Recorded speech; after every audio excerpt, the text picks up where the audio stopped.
మనం ఎంత అభివృద్ధి చెందినా మట్టిలో దిగి రైతు తన చెమటతో పండించిన పంటని మనం తినాల్సిందే. అతని లేకుంటే మానవాళికి తిండే లేదు. కానీ అలాంటి రైతుని అవమానించారు. బెంగళూరులోని ఓ మాల్ సెక్యూరిటీ తన తండ్రికి సినిమా చూపించి ఆనందపరుద్దామనుకుని మాల్లోకి వెళుతుంటే అతడి తండ్రి ధోతీ కట్టుకున్నాడని గేట్ వద్దే నిలిపేశారు. తన తండ్రి ఓ రైతు అని, వారి వస్త్రధారణ అలాగే ఉంటుందని, ఎలాగైనా లోపలికి పంపించాలని వారిని వేడుకున్నా వారు కనికరించలేదు. మాల్లో నుంచి బలవంతంగా బయటకు పంపించారు మాల్ సిబ్బంది. ఈ వార్త దేశమంతా పెద్ద ఎత్తున వైరల్ అయింది. స్థానిక రైతు సంఘాలు బగ్గుమన్నాయి. మాల్ని మూసివేయాలని నిరసన చేపట్టారు. హవేరికి చెందిన రైతు ఫకీరప్ప తన కుమారుడు నాగరాజ్తో కలిసి ఈ మాల్కు వచ్చారు. మంగళవారం సాయంత్రం 6 గంటల సమయంలో ఈ మాల్కు చేరుకునే సమయంలో, మాల్ లోపలికి ప్రవేశించే సమయంలో ఇక్కడే కూడా ఫకీరప్పను సెక్యూరిటీ అడ్డుకోవడం జరిగింది. ఏదైతే నా కుమారుడు నాగరాజ్ బెంగళూరులో ఉద్యోగం చేస్తూ కూడా ఇక్కడే జీవిస్తున్నాడు. ఈ నేపథ్యంలో తన తండ్రి తల్లిని హవేరి నుంచి ఇక్కడికి తీసుకొచ్చాడు.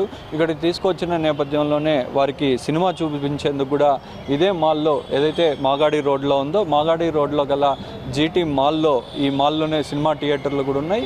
ఈ థియేటర్లలో సినిమా బుక్ చేసుకున్నాడు. సినిమా బుక్ చేసుకుని లోనికి ప్రవేశించే సమయంలో మంగళవారం సాయంత్రం 6 గంటల సమయంలో ఇక్కడ సెక్యూరిటీ సిబ్బంది ఎవరైతే రైతు ఫకీరప్ప ఉన్నాడో అతని వేషధారణ ధోవతి ధరించి ఉన్నాడని చెప్పి, అతని వేషధారణ సరిగా లేదనే కారణంతో కూడా అతన్ని అడ్డుకోవడం జరిగింది.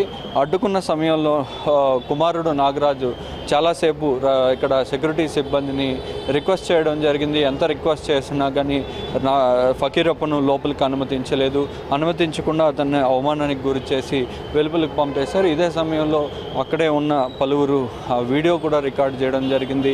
ఏదైతే తండ్రిని లోపలికి తీసుకువెళ్ళాలని నాగరాజు ఇక్కడ సెక్యూరిటీ సిబ్బందిని ప్రాధేయపడుతున్న వీడియో కూడా రికార్డ్ చేసి, ఆ వీడియో కూడా సోషల్ మీడియాలో వైరల్గా మారిన తర్వాత కూడా ఇక్కడ స్థానికులతో పాటు రైతు సంఘాలన్నీ కూడా తీవ్ర స్థాయిలో విమర్శలు గుప్పించాయి. ఇక్కడికి మాల్ ఏదైతే ఉందో ఈ ప్రాంగణానికి చేరుకుని రైతు సంఘాలన్నీ కూడా నిరసనలు తెలిపారు.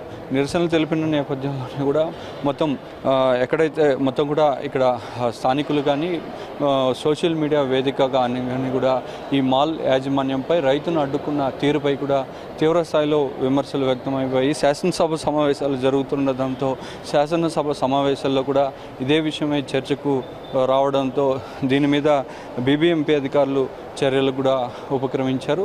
మాల్ యాజమాన్యాన్ని వివరణ కోరడం జరిగింది. అలాగే మాల్ యాజమాన్యం కూడా ఇక్కడ మీడియాతో మాట్లాడడం జరిగింది. బహిరంగంగా ఫకీరప్పకు జరిగిన ఘటనపై కూడా తాము క్షమాపణలు చెబుతున్నామని చెప్పి, అతనికి ఖచ్చితంగా క్షమాపణలు తెలుపుతున్నామని చెప్పి, అతనికి జరిగిన ఘటన మీద తాను బాధపడుతున్నామని చెప్పి కూడా చెప్పడం జరిగింది. ఈ పరిస్థితుల్లోనే దానికి బీబీఎంపీ అధికారులు వివరణ కోరడం, అలాగే సర్వత్రా విమర్శలు వ్యక్తమవడంతో తాము మాల్ని పూర్తిగా కూడా మూసివేస్తామని చెప్పి 3 రోజుల పాటు కూడా ఎలాంటి కార్యక్రమాలు జరగకుండా పూర్తిగా మాల్లోని అన్ని దుకాణాలు కానీ అన్ని కార్యకలాపాలు నిలిపివేస్తామని చెప్పి స్వయంగా ఫకీరప్పను కలిసి క్షమాపణలు కోరుతామని చెప్పి చెప్పడం జరిగింది. ఇలాంటి ఘటనలు ఫ్యూచర్లో ఎక్కడ జరగకుండా కూడా చర్యలు తీసుకుంటామని చెప్పడం జరిగింది. అయితే మనం చూస్తున్నాం మాల్ వద్ద కూడా పోలీసులు భారీ ఎత్తున మోహరించి ఉన్నారు. ఈ ఘటన మీద కూడా ఎక్కువగా రైతు సంఘాలు కానీ మొత్తం వివిధ రకాల ప్రజల నుంచి కూడా నిరసనలు వ్యక్తమవుతుండడంతో ఇక్కడికి మాల్ వద్దకు దోవతీలు, పంచలు ధరించి లోనికి ప్రవేశించి నిరసనలు తెలుపుతుండడంతో కూడా ఇక్కడ పోలీసు బందోబస్తు ఏర్పాటు చేశారు. అలాంటి ఘటనలు జరగకుండా కూడా జాగ్రత్తలు అయితే చేపట్టారు. ప్రస్తుతానికైతే ఈ విషయం మీద మొత్తం దేశవ్యాప్తంగా కూడా ఈ ఘటన మీద నిరసన తెలుపుతున్న పరిస్థితి ఉంది. సెక్యూరిటీ సిబ్బంది మాల్ యాజమాన్యం పైన కూడా నిరసన తెలుపుతున్న పరిస్థితి ఉంది. ఇదే ఘటన గత కొద్ది రోజులకు ముందు మెట్రోలో కూడా ఒక రైతుకు ఇలాంటి ఘటన చోటు చేసుకుంది. మెట్రోలో ప్రయాణించే సమయంలో ఒక రైతు మెట్రో స్టేషన్లోకి ఎంటర్ అయ్యే సమయంలో అక్కడ అడ్డుకోవడం జరిగింది. ఆ సమయంలో కూడా మెట్రో అధికారులు వివరణ ఇచ్చారు. ఎవరైతే అడ్డుకున్న సెక్యూరిటీని సస్పెండ్ చేయడం కూడా జరిగింది. సో ఇలాంటి ఘటనలు పునరావృతం కాకుండా కూడా చర్యలు తీసుకోవాలని చెప్పి కూడా ఇక్కడ రైతు సంఘాలు అయితేనేమి, కన్నడ సంఘాలన్నీ కూడా కోరుతున్న పరిస్థితి అయితే ఇక్కడ కనపడుతుంది. ప్రస్తుతానికైతే మాల్లో ప్రస్తుతం ఎవరిని అనుమతించలేదు. రానున్న 3 రోజుల పాటు కూడా మాల్ని పూర్తిగా మూసివేయనున్నట్లయితే ఇక్కడ మాల్ యాజమాన్యం అయితే ప్రకటించింది. దీంతో బీబీఎంపీ అధికారులు 3 రోజుల పాటు మాల్ని మూసివేసి మాల్ యాజమాన్యాన్ని దానిపై వివరణ కోరారు.